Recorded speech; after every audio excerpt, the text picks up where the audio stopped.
When you say and use the word monsters, just for clarity so people can understand, of course we're talking about the different levels to you, right? And within the levels that I've discovered in myself, of myself, you got your good versions and your bad versions. And the bad versions I refer to as monsters, but just because they're bad doesn't mean they don't have good quality.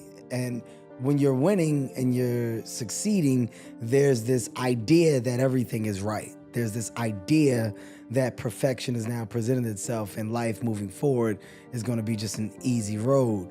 And it's not until you're in that position where you expect perfection and you think that you start to see the true problems and flaws really present themselves.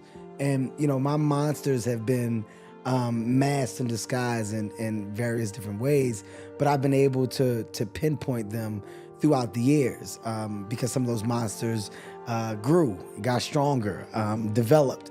You're talking about the world of an ego, the idea of who you think you are versus what you are, or the idea of expectations and needs as to what you feel you need and what you have to have. That's a monster that's feeding that, right? That engine of, well, now that I'm making money, this is what I should have, this is how I should look, this is how I'm supposed to be. That's a monster that you're feeding, because ultimately you're buying in to something that you're creating. You're enhancing this world of thought. And it's not till you sit down and you take a breather and you start to really figure out the true definition of happiness for you. You start to really understand the adult that you have grown into and the level of maturity that has now, I guess you can say, have been banked inside the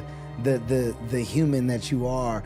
You're banking so much over the years, and ultimately you're shaping and molding yourself into this grounded, hopefully this grounded individual that you're proud to look at in the mirror at the end of the day.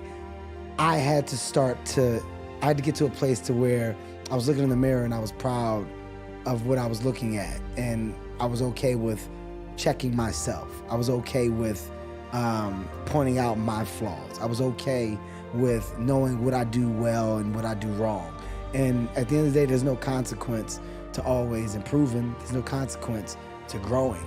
You're in a time now where people almost frown upon the world of growth. I embrace that. I embrace the world of correction. So the monsters and the world of how to tame them came from me understanding the different levels of monsters that have presented themselves to me over the years, and me getting them to a point to where I put them in a place where I can control them.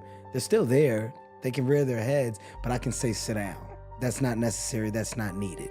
And I can tell when one is trying to take me back to a place of old. But at the age 43, it's exciting to know that I've grown from so much, and the world of want is significantly different than what it once was.